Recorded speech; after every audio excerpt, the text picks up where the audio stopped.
Okay, guys, I'm here for my next retro review. And boy, was I not motivated for this retro review. That's why it's taking so long to get up here.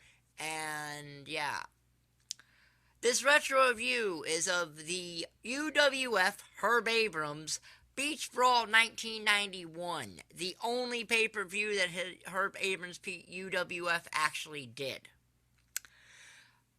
It is the lowest bought pay-per-view in history of professional wrestling pay-per-view at 10,000 buys. That's even less than December 2006 did, which is WWE's lowest bought pay-per-view. It's even less than that. Anyway, this pay-per-view took place on June the 9th, 1991 from the Manatee Civic Center in Palmetto, Florida. This is an 8-match card, so the maximum number of stars that this show can get is 40. I'm going to be as quick as I can talking about this show. Our opening matchup fits Tim Cooper and the Firecat versus the Blackhearts, named Apocalypse and Destruction. Their manager is Vachon, and this is a jobber match on a pay-per-view.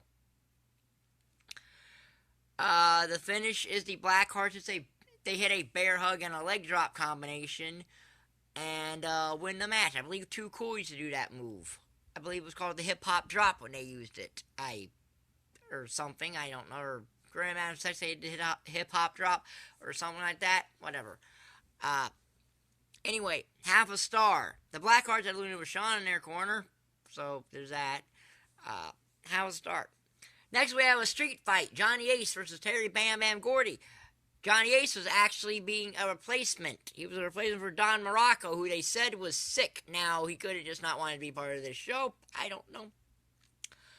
And Johnny Ace was only ever good in Japan, so he doesn't really good here.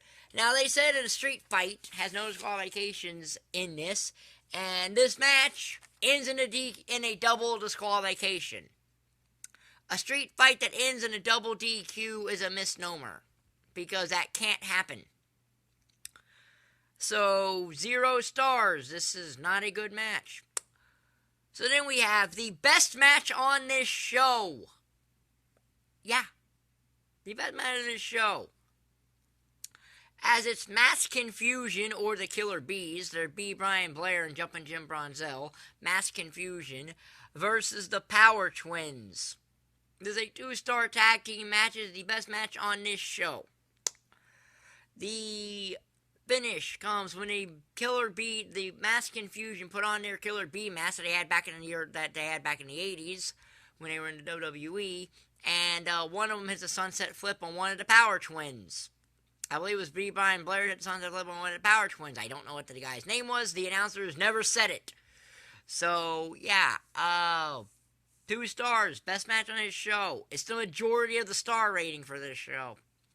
Then we get the UWF Ladies Championship match. Rockin' Robin versus Candy DeVine. Rockin' Robin, the half-sister of Jake the Snake Roberts. Candy DeVine, I believe, a Glow alumnus. 2 decent enough wrestlers, but not in this match. The biggest wrestling move I saw used were snapmares and clotheslines. Yeah.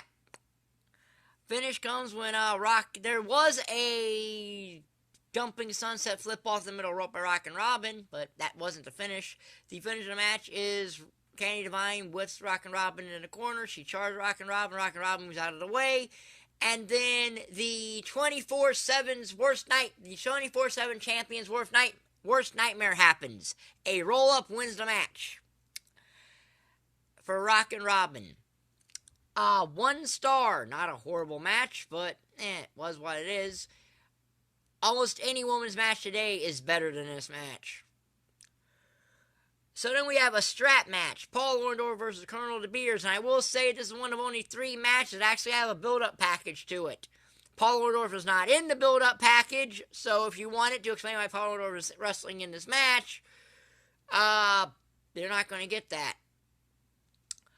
And on top of that, this isn't even a strap match, because the strap they are not strapped at the wrists or anything like that. They just use the strap as a weapon, so this isn't even a strap match. Finish comes when DeBeers jumps off the second when Paul Orndorff hits the pile driver. When DeBeers puts his head down, the pile driver gets the win. Yeah, it's a half-a-star match. After the match, Colonel DeBeers used a stun gun on Paul Orndorff. Yep. Half a star. Not a good match. Colonel DeBeers also had AW Super Crash 3, and that wasn't a good match there either. Then we have a Legends match. Bob Backlund versus Ivan Koloff. Now, this is before Bob Backlund actually came back to the WWE. Bob Backlund came back to the WWE in early 1993 at the age of 45. At the age of 45 years old.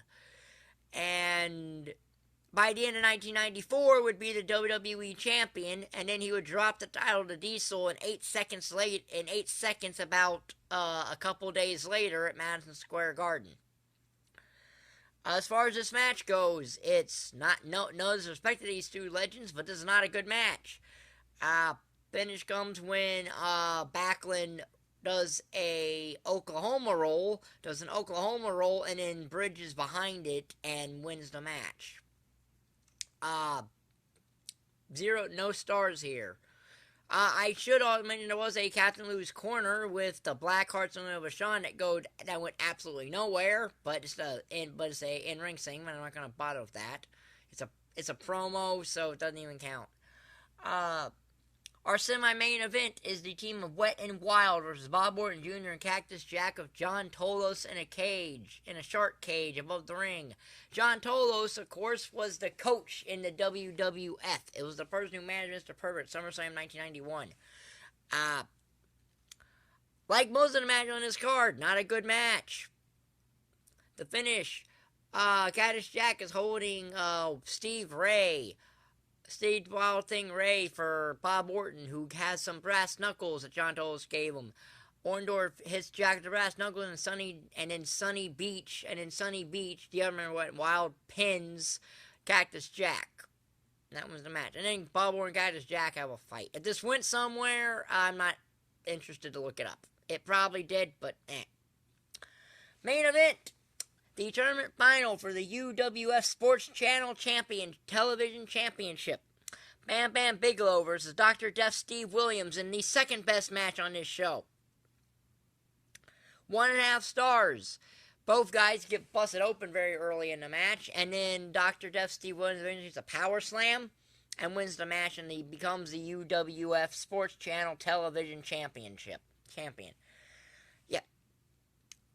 This total star rating is a 6 out of 40.